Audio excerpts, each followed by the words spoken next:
La porte de votre émission, le temple dédié à l'énergie, Focus Hydrocarbures, s'ouvre de nouveau, mesdames et messieurs. Bonsoir, bienvenue chez vous. Ici, nous parlons énergie, rien que l'énergie, pour que la RDC avance et que l'Afrique bouge. Pepito Sakasaka, la voie énergétique, c'est bien moins. Un autre sujet, un autre invité, nous allons parler. Aujourd'hui, nous allons décrypter 4 mesures urgentes interdisant le transport de produits pétroliers dans le flux évident d'une province à une autre. Nous allons parler de cette réalité avec un invité, M. Serge Aimé Mananga. Il est directeur général d'un bureau d'études BioPS. M. Serge, bienvenue. Bienvenue, M. Pepito. Heureux de vous revoir. En forme. Très en forme, merci.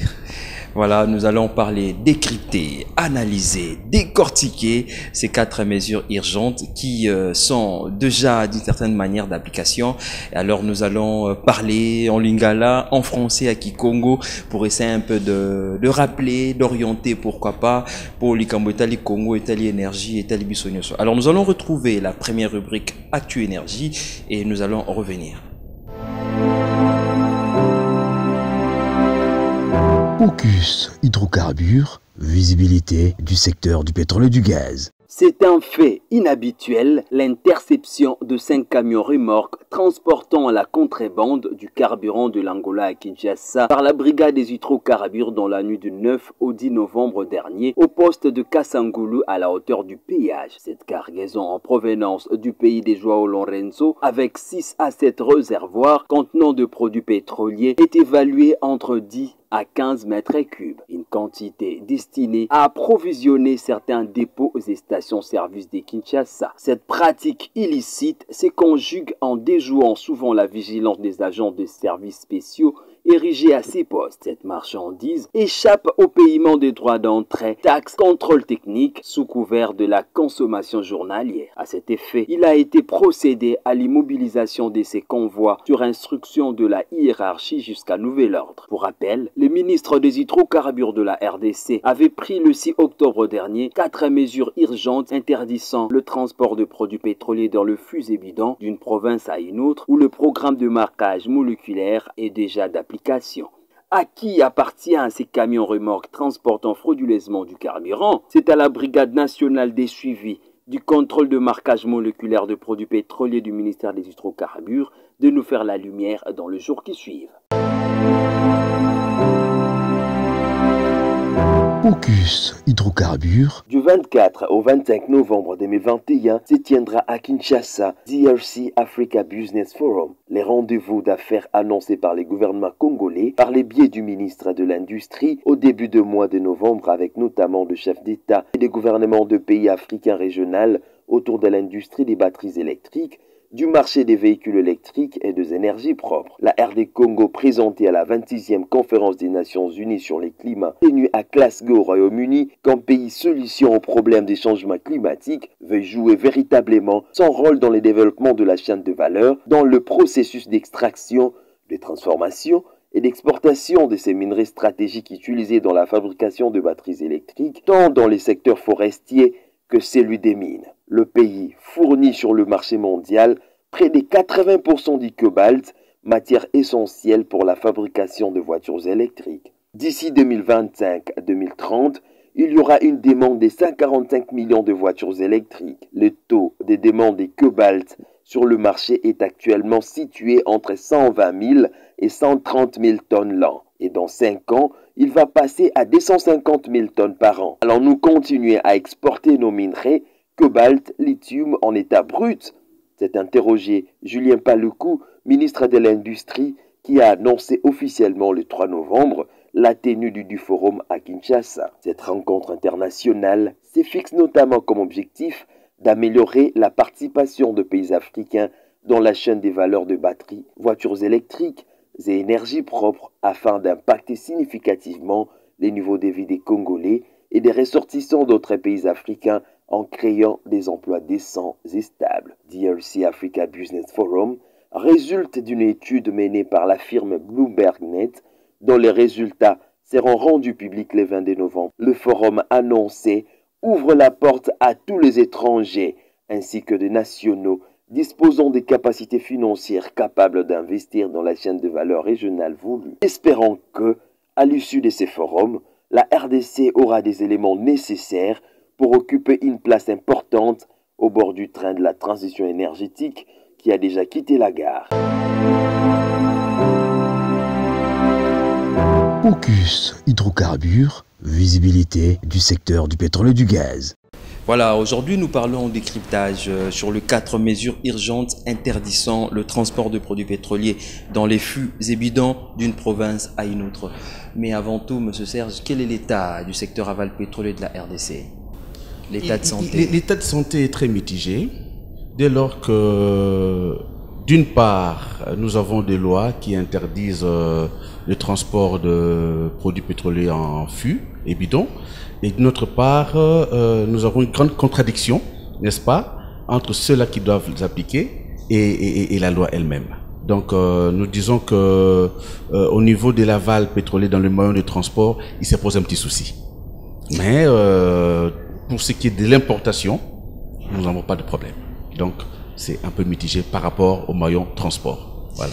C'est un peu mitigé. Alors, quand nous parlons aval pétrolier, que cela veut dire, aval pétrolier? Dans l'aval pétrolier, pour les comètes mortelles, pour la population qui nous regarde. Que dans l'aval pétrolier, nous avons d'abord la raffinerie, n'est-ce pas, où nous transformons les hydrocarbures en produits pétroliers.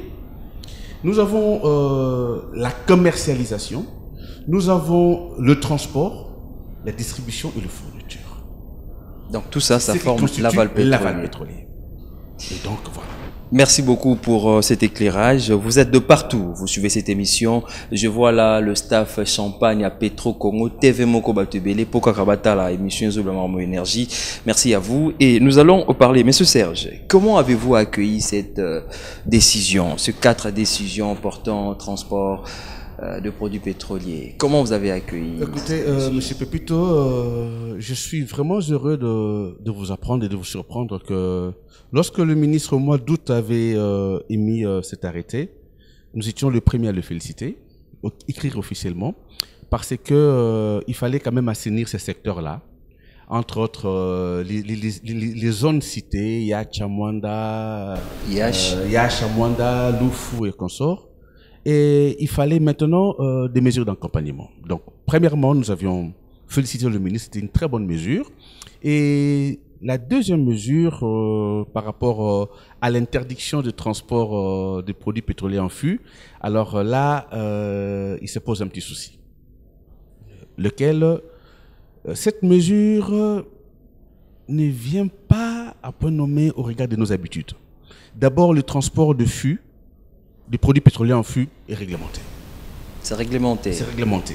À condition que le transporteur ou le commerçant qui exerce dans ce secteur et qui manipule les produits pétroliers futés respecte la réglementation et l'homologation de ces fûts.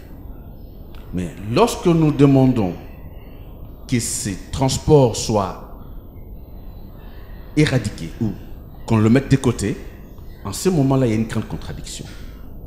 Est-ce que les moyens appropriés par rapport au transport par camion-citerne, n'est-ce pas, nous avons toute la capacité, toutes les capacités. Est-ce que ces camions-citernes respectent-ils la réglementation et la norme en matière de transport de matières dangereuses des classes 3? C'est ça la grande question qu'il faut poser. Et lorsque nous sommes sur les chaussées de Kinshasa et nous observons les camions qui transportent les produits pétroliers, nonobstant les SOCOM, que nous connaissons tous parce qu'on ne peut pas le citer ici, nous voyons le particulier qui transporte le produit pétrolier. Prenons le cas de Mwanda, la nationale numéro 1 de Mwanda à Kinshasa. Il y a beaucoup à dire. Il y a beaucoup à dire. Nous sommes en train de décortiquer, de décrypter les 4 mesures urgentes prises précédemment par le ministre des Hydrocarbures, maître Didier Boudimbu Toubouanga. On en parle avec monsieur Serge Aimé. Alors nous allons retrouver en image les résumés de ces mesures et puis nous allons continuer à décrypter. 4 mesures urgentes relatives au transport sécurisé des produits pétroliers en RDC. Cette mesure ne concerne même pas le petit cadavre parce que les gens vont se cacher derrière. On ne s'attaque pas aux petits commerçants qui achètent à Mwanda pour vendre à Songololo. Non, c'est faux. On ne s'attaque pas aux petits commerçants qui est sur la voie, qui est sur la route, qui vendent 2, 3, 4, 5 litres. On ne s'attaque pas à eux parce qu'on n'a pas envoyé des brigades pour venir arrêter ces gens-là ou leur empêcher de faire leur commerce. Première mesure. Il est interdit formellement les transports des produits pétroliers dans des fûts et bidons d'une province à une autre. Deuxième mesure. Il est interdit la circulation des camions-citernes sans indication ou mention du nom de l'établissement pétrolier dit camion et impérativement détenteur d'une autorisation permis de transport et stockage des produits valides. Troisième mesure. Il est interdit que deux personnes, des marchandises ou autres objets de quelque nature soient placés ou accrochés derrière les citernes contenant les produits pétroliers. Quatrième mesure, il est interdit de transporter les produits pétroliers dans des camions-citernes ne disposant d'aucune fiche de contrôle technique fiable ou valide dûment délivrée par des services habilités conformes à la législation en cours à la matière. Ceci est un message du ministère des Hydrocarbures dans le cadre de l'assainissement du secteur aval pétrolier et du programme de marquage moléculaire de produits pétroliers.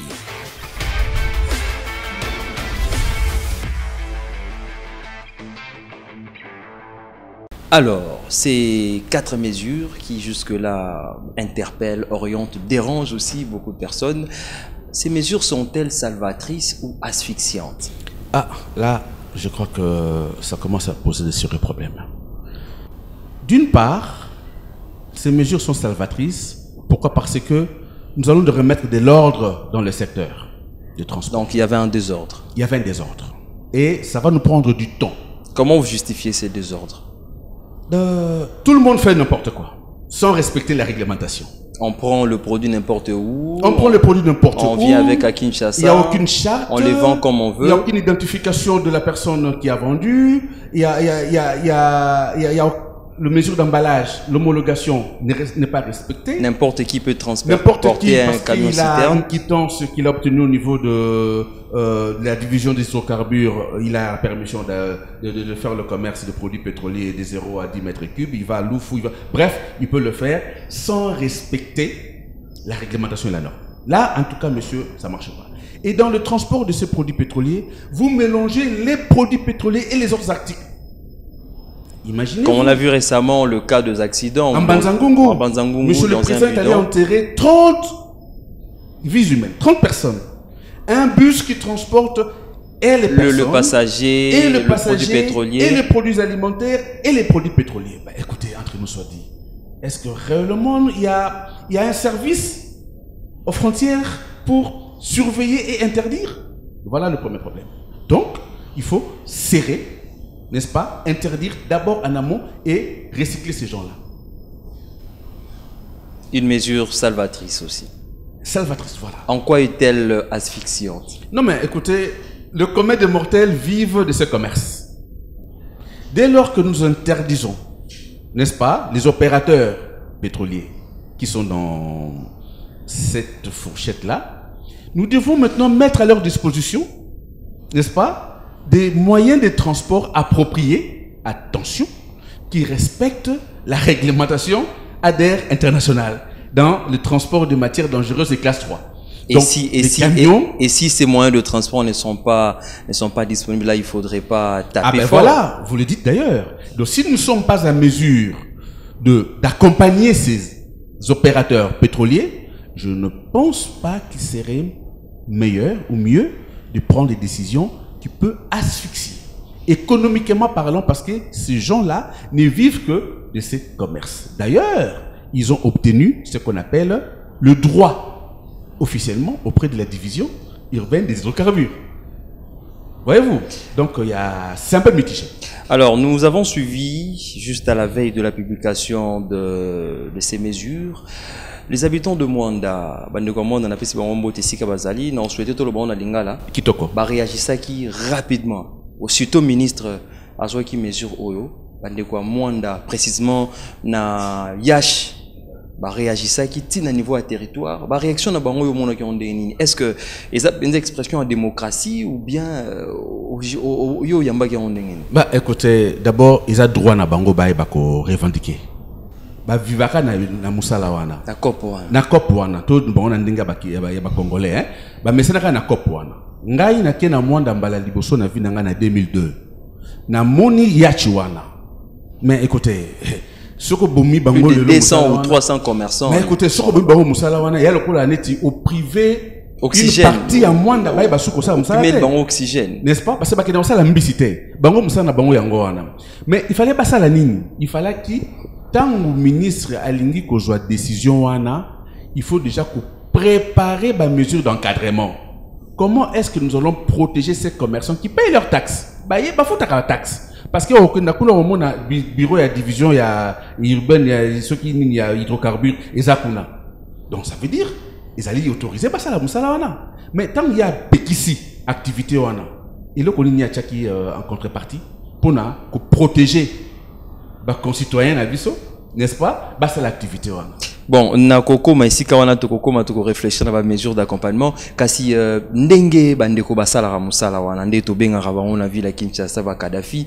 Est-ce que ba pratique na bango lo lenge na bango resomba ra produit ya retient n'importe où comme bango na ba pousse lecture nous en étant qu'un expert. C'est négatif. Tous les mélanges mingi. Ça fait pratiquement tout le bas 4 ans.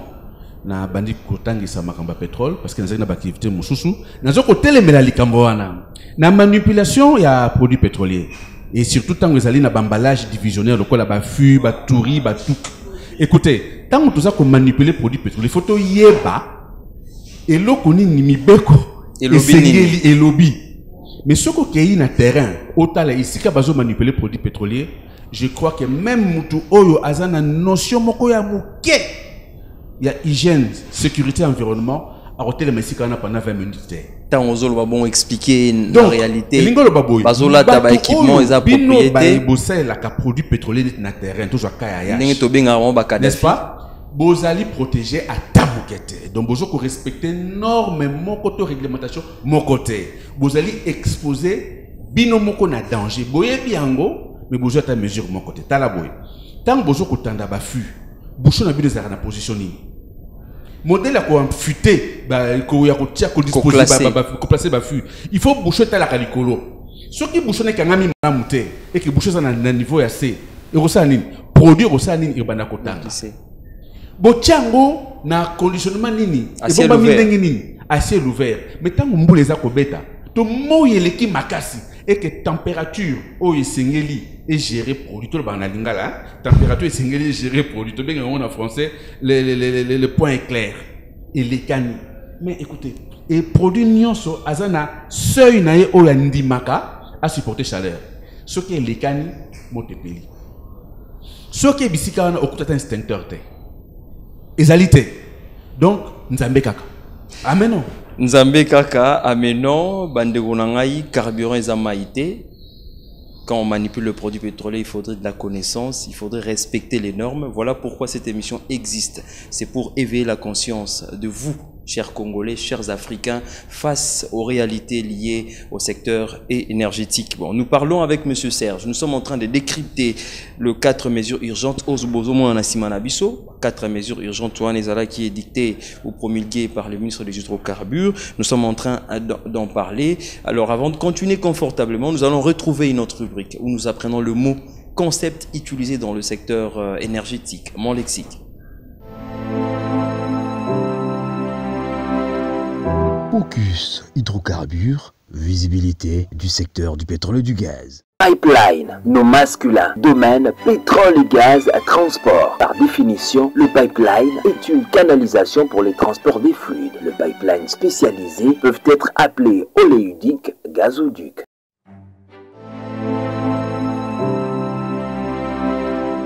Focus hydrocarbures, visibilité du secteur du pétrole et du gaz. Voilà, nous sommes de retour. Un grand merci à celui qui réalise cette émission. Lui, c'est Patrick Baba, le cheval blanc, à la grande équipe technique. Je vois là Yves Mbumba qui est là et notre stagiaire, bien évidemment Laurent Sonkieri, qui aussi nous accompagne de temps à autre. Nous parlons de ces sujets des cryptages de 4 mesures urgentes prises précédemment par le ministre des Hydrocarbures. Alors, messieurs Serge Mananga, est-ce que toutes ces mesures édicté précédemment, et comme il peut y Sengeli. Et comme il il fallait que nous préparer le terrain.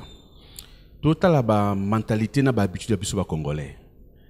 Kadhafi ba bandi ko sa musana bango depuis si je ne m'abuse on a depuis fin 82. Les lots et comment musala penza. Mais est-ce que Batouana ba habitude bango basi ba kotisi na mutu ko longola bango ngo mbala moko na mbala kata ils a passé. Donc à votre avis mesure ngo eke moi na lomba. Eke mbangu mingi. Il fallait que to banana nous vulgariser dans nous toko revoir dans nos lois oyo to vota qui na 2015 la loi portant régime spécial il y a hydrocarbures loi wana pe ezana ambiguïté belé eza loi moko ezali attractivité ezali loi moko eza compétitivité pour na mboka na biso tout ça pays moko vierge donc un puits de potentiel pour na secteur oyo ya hydrocarbures to mikana kota la nanu et le konina il faut tout bon ça la loi wana ya liboso ya mibale ko vulgariser loi wana na ba langue nyonso et na kanisa banda ba promulguer ki loi wana ti le loin to sale angote biso au niveau bureau d'études toujours continuer ko fignoler to présenter projet moko ya vulgarisation oyo ba kondi ba kolunga ko appuyer ngo financièrement tout ça la musala ndesika soki to vulgariser loi wana na ba langue nyonso même pour qu'il ait sensibiliser na ba coin oyo mutu nyonso manipuler la produit pétrolier azali ndé trouver ba soko ça nini ko ça la projection dans 6 mois l'état a cause ba mesure boy donc que batu nyonso ba banda ko s'aligner malembe na ba loi ou ba arrêter oyo l'état cause mais brusquement boy mo ki na tongo ba kat ya ko ba botolio musunya munoko écoutez il y aura toujours des réactions négatives. Il y aura toujours des réactions négatives. Nous sommes en train de parler de ces sujets aussi intéressants. Nous sommes en train de décrypter cette actualité avec Monsieur Serge Aimé Mananga. Merci à vous. Vous êtes en train de nous suivre. Archange Noté, Saint-Denis, vous avez vraiment ébellé au Boulanda émission régulièrement. Merci à vous également. Monsieur Serge Aimé, moi, nous sommes amis Kadhafi. Et comment que le nom d'un président libyen, si je me trompe, et s'est retrouvé dans les commerçants. Et comment est-il le lopé de comment yoka na niveau bas responsable bas kondi bazo bengaka ba on peut Kadhafi. C'est quoi au juste et banda ndengeni? Pépite on a banda posé la question banda plusieurs années. Tozali en 1982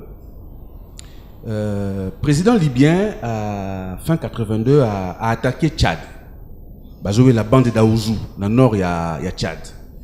Et en ce moment-là, le président Kadhafi a une relation avec les Américains. Le président Reagan a na Bokondi, Mobutu a na Bokondi na Zaïre.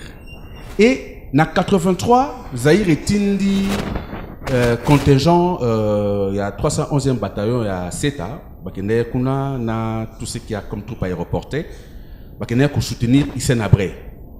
Kadhafi a été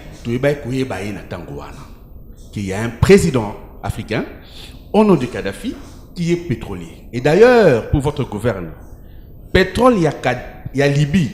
Ils allaient parmi les meilleurs pétroles d'Afrique. Comment vous justifiez ça? Ils allaient pétrole, ils ont la saleté, ils ont l'impureté. Très léger. Très léger, ils ont la souffreté. Donc, pétrole, n'a pas Kambili, light, ils ont l'impureté. Et tous les majors, oh bah, yébi valeur à pétrole, bazoko sérieux kuna. Kadhafi est le seul président à édicter la loi nae oboy à la lissio. Et en ce moment, il était donc, tellement la force de Kadhafi reposait sur son pétrole. De son produit pétrolier, de son pétrole. Mais attention, Azaki belliqueux. Tellement belliqueux, il a tenu tête aux Américains. Il y avait une guerre qui disait son nom. Alors, le fait que Kadhafi azali pétrolier et que crise moko pesele maka na RDC qui chute il y a DTS wantu ça na Kengo comme premier ministre crise wane memaki basi ya basoda ebele babanda koteka na Kinsweki pétrole on dit congolais ça sensible ceux qui mukolo wana kombo ya mutu moko zo régner et que activité moko bimi na mboka automatiquement sikoyo Kadhafi a ebani grand pétrolier et donc automatiquement tous ceux qui manipulaient les produits pétroliers et mingi basi ya basoda et comment activité moko boluka pétrole pa Kadhafi les banaki mingi na bakan nakan badiadingi ava mingi na cité verte, nakan badiadingi, awa nakan ya basoda nakan seta, nakan luano, pembe na kitambo wana, baso comme ça on a babina ba saki, baso bakangi au mobulu. Alors, bakanga yo bakangi Kadhafi. Et en ce moment-là, Kadhafi a été ennemi ya Zaïre. Vous comprenez un peu ça? Donc, toké na moi historique wana, pona ko Kombo ya Kadhafi, na réalité mo rebeta maka na mboka sérieux wana. Et puis des pénérues, ya nini, ya produits pétroliers na ba station. Donc pour na ko joa produits pétroliers malamu, il fallait que lukanani bana ba soda, basi ba soda, entre guillemets ba Kadhafi. Ba Kadhafi. Papa Kombo ne kenda aussi facilement. Mais ce n'est pas un jargon purement technique. Pas du tout. C'est vulgaire. Pas du tout, c'est tellement vulgaire qu'on a valorisé nous-mêmes ici, comme on a toujours fait. Avec l'ironie congolaise et l'ironie quinoise, voilà. Les Londres Toyebi et Sika, origine Yamo Kadhafi et Outa. Tout le monde a rabango, Hermo, Tobing a rabango, Tosomba a carburant et Panabango. Mais avec M. Serge Aimé, nous avons compris au moins d'où est venu ces concepts Kadhafi. Croyez-vous que l'assainissement du secteur pétrolier est en marche? C'est une question de Moïse Ilunga, un de nôtres. Ben écoutez, à cette question, je crois que nous avons encore beaucoup à faire.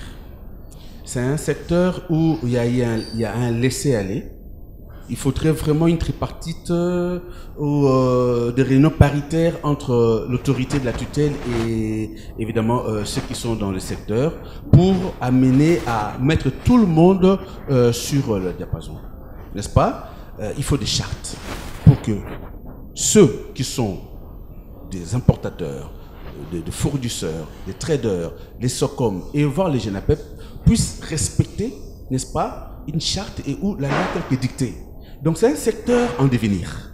Nous avons encore beaucoup à faire. Et en amont, ne parlons pas parce qu'en amont, on continue toujours à marcher en boitillon. Des promesses d'appel d'offres, de promesses. Il y a 2 ans, c'était à la fin de l'année 2019. Nous sommes en 2020, c'était à la fin de l'année 2020. Nous sommes en 2021, c'était à la fin de l'année 2021. Et aujourd'hui, nous sommes désagréablement et agréablement surpris que le ministre, avec tout le respect, au niveau de Africa Oil Week à Dubaï, il a promis qu'il y aura un appel d'offres au mois de février. Mais là, il y a encore un problème. Je me pose la question, appel d'offres de tous ces blocs, est-ce que ces blocs sont expertisés? Connaissons-nous vraiment la valeur de ce bloc pour vendre, pour faire un appel d'offres? Cela fera l'objet d'un sujet spécial où nous allons revenir sur cette réalité de l'appel d'offres. Mais messieurs Serge Aimé, voilà, les 4 mesures sont édictées et d'une certaine manière, elles entreront en vigueur. Dites-nous un peu... Pensez-vous que réellement ces mesures seront appliquées? Oui et non. Oui, si l'autorité met vraiment beaucoup d'importance et reste constant dans ce qu'il a dit. Il doit associer maintenant les parties prenantes, évidemment les secteurs privés et publics, pour travailler afin d'avoir des très bons résultats. Donc tout dépend de la volonté politique et de la démarche qu'il va devoir imposer. Sinon... Alors nous allons d'une certaine manière revenir sur ces mesures parce que les téléspectateurs sont en train de suivre en même temps avec nous ce qui se passe. L'image de Simana Bisso, tozo analyser les mesures wana, il y a ministère, il y a hydrocarbures, il y a ministre hydrocarbures. Alors la première mesure, il est formellement interdit de transporter de produits pétroliers dans le flux et bidon d'une province à une autre. Et la seconde mesure, il est interdit la circulation de camions citernes sans indication ou mention du nom de l'établissement propriétaire des 10 camions et impérativement des d'une autorisation permis de transport et stockage des produits valides. Pensez-vous que ces mesures, votre commentaire, écoutez, par rapport à la première mesure, je crois que ça va poser des soucis. On n'a pas de route, n'est-ce pas? On n'a pas de dépôt de stockage à l'arrière-pays. Est-ce que les bidons, c'est un récipient homologué, capable de transporter le produit pétrolier à condition que ces bidons respectent, n'est-ce pas, l'étiquetage? Donc, les types de produits transportés et les codes, n'est-ce pas, ONU. Donc, évidemment, si c'est un produit gazole, on doit bien lire les 1202. Donc, l'interdire, ça... L'interdire, c'est ça n'a pas d'impact. Tous les commerçants n'ont pas la capacité de louer des camions, des vidoirs ou des camions qui peuvent transporter les produits pétroliers, quelle que soit la capacité. Voyez-vous? Or, avec le bidon, il a 200 fûts, il a 300 fûts. Il peut, n'est-ce pas, stocker les produits, mais en amont, avant de stocker les produits, on peut identifier ces produits, faire un marquage moléculaire. Si le bidon n'est pas homologué, en ce moment-là, l'autorité qui est là pour veiller peut mettre de côté. Mais alors, ça c'est de 1. De 2, transporter un produit à un coin, A et B, et qu'il n'y a pas de route, d'une province à une autre, avec les conditions de route négatives que nous avons actuellement. Je loue les efforts parce que les travaux se font, mais écoutez, pour le moment, c'est encore un problème. Ça coûterait quoi transporter un produit de Kinshasa dans le Kasaï par route, écoutez, par litre transporté, avec tout ce qu'il y a comme réalité. Est-ce normal en plein 21e siècle voir les gens transporter le pétrole via une pirogue ou dans un pousse-pousse? C'est normal en plein centre-ville? Je crois que nous avons encore beaucoup à faire. En plein Kinshasa? Nous avons beaucoup à faire. Ça veut dire que quelque part, l'autorité n'a pas mis vraiment en valeur, n'est-ce pas, l'arrêté et la réglementation. Donc, il n'y a pas une mesure coercitive pour interdire. On peut bien transporter, mais pas sur un pouce-pouce. Mais non. Mais non. C'est grave, Bandego Nangai. Nous avons encore du travail à faire. Ce n'est pas bon de transporter le produit pétrolier dans un pouce-pouce, moins encore dans une pirogue, et c'est regrettable. Pourquoi? Parce que c'est un produit très dangereux. Les 2 dernières mesures, il est interdit d'avoir de personnes et marchandises ou autres objets de quelque nature que ce soit être accrochés ou placés derrière les citernes contenant le produit pétrolier. C'est grave Et là, de je voir dirais c'est parfois. très grave. Parce qu'en ce moment-là, les transporteurs ne maîtrisent pas l'ADER international. L'ADER, c'est-à-dire l'accord de transport de produits dangereux par route. N'est-ce pas? Lorsque vous transportez les produits dangereux par route et de surcroît le produit de classe 3, les produits inflammables, le transporteur ne peut adjoindre ou ajouter, n'est-ce pas, autre produit. Et alors, nous, qu'est-ce qui explique cette pratique? Non, mais c'est la liberté. C'est la pauvreté, comme le dit Moïse Ilunga. Dans la chose. Cher ami Pépito, il y a à peine 5 mois, nous avons écrit au ministère de la tutelle pour leur informer de la formation sur le transport de matières dangereuses de classe 3 que nous initions chaque année pour renforcer les capacités des opérateurs pétroliers. Mais écoutez, il est dit là-dedans. Prenez l'exemple d'un camion d'un Socom.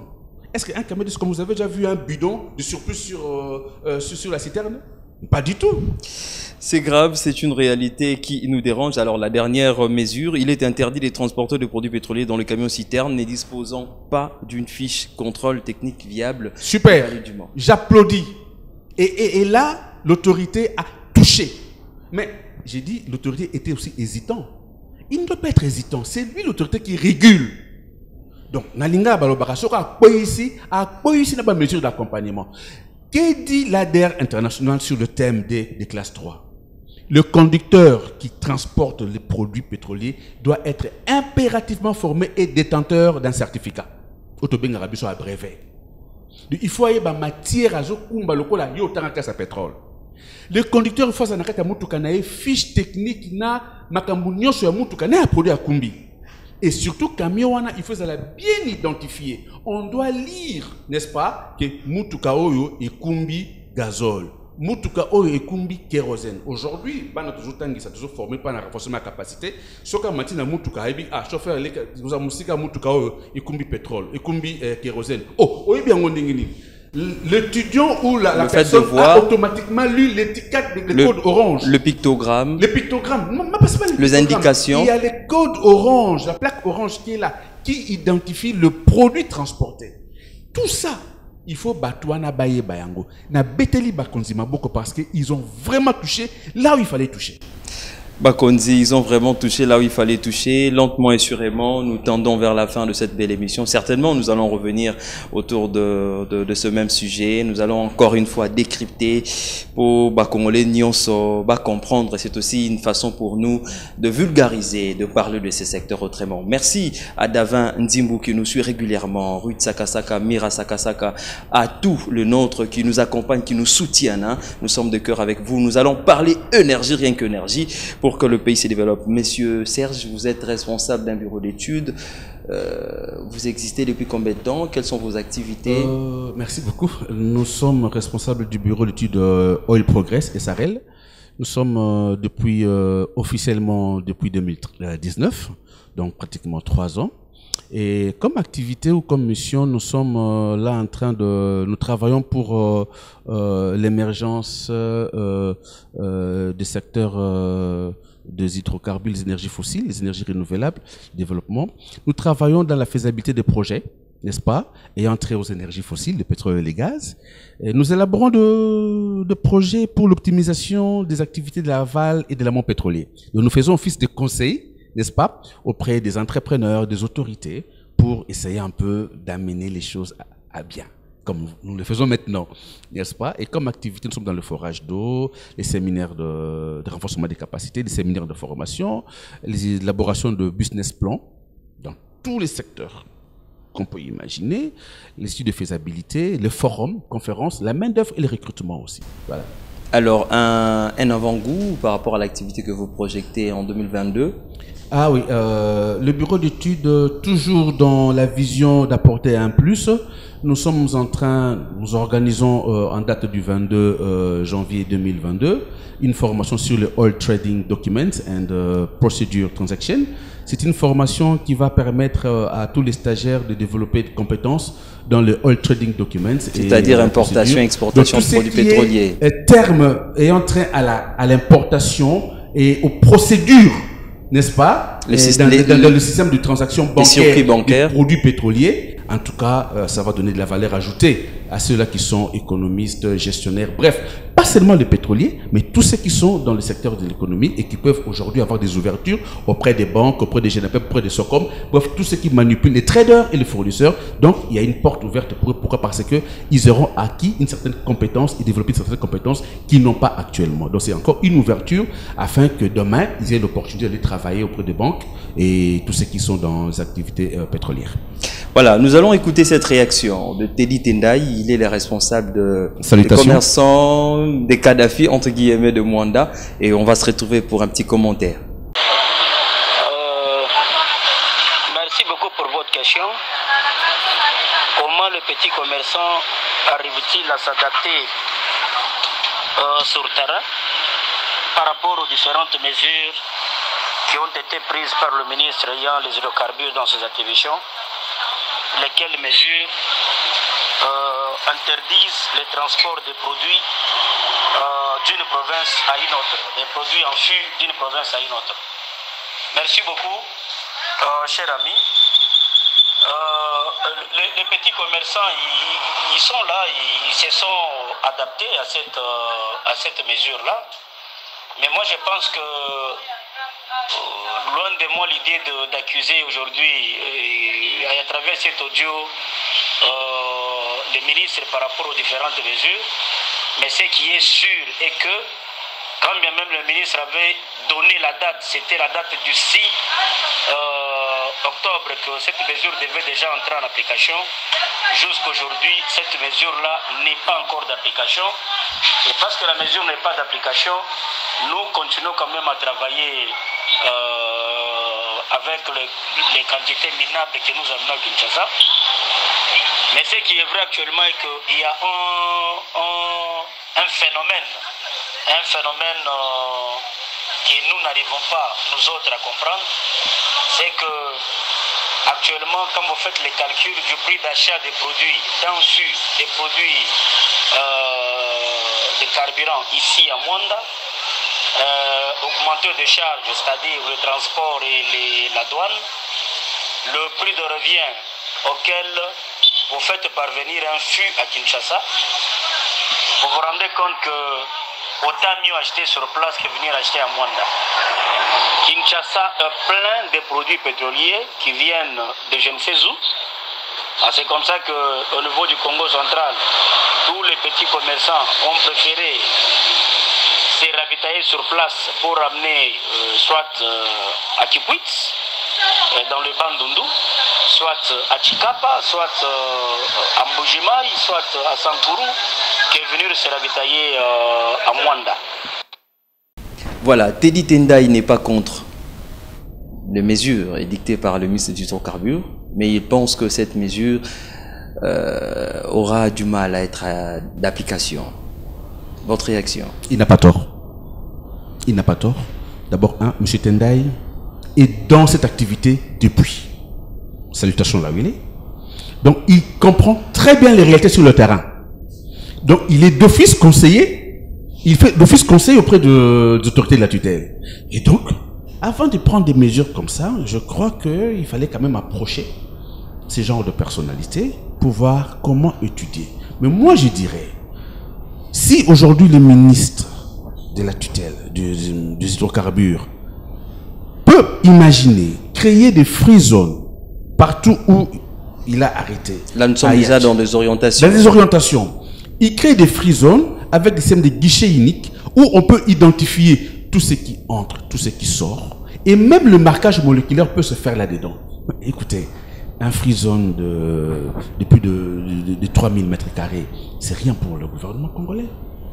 À Yach, à Loufou, à Tchela, chez moi là-bas. Donc c'est parmi vos pistes de solutions pour améliorer ces secteurs. En ce moment-là, le ministère va devoir contrôler tout le flux qui entre et identifier les produits par le marquage moléculaire et même la personne ou le lieu de destination.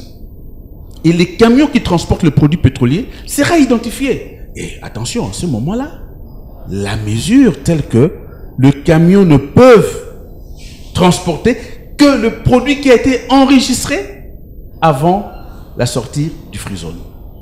Et en ce moment-là, l'État aura maintenant la capacité de faire quoi? De vraiment réguler et on aura observé moins de dégâts.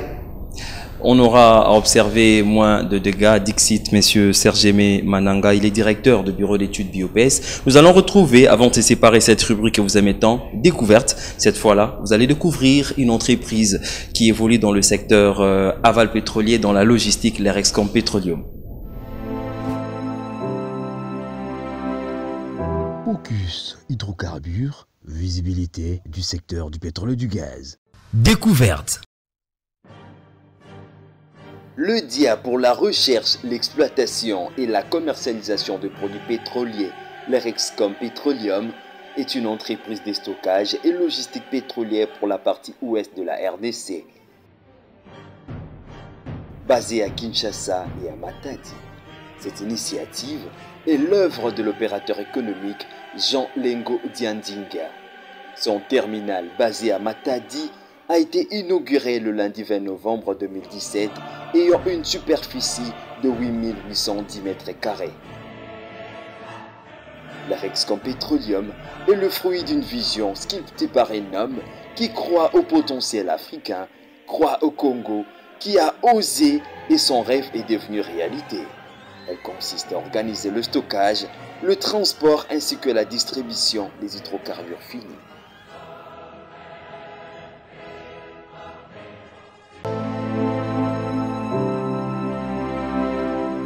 Focus hydrocarbures, visibilité du secteur du pétrole et du gaz. Alors, nous sommes pratiquement à la fin, monsieur Serge. Merci d'être passé. En quelques minutes, qu'est-ce qu'on peut retenir de ces mesures et comment se présente l'avenir de ce secteur aval pétrolier de la RDC?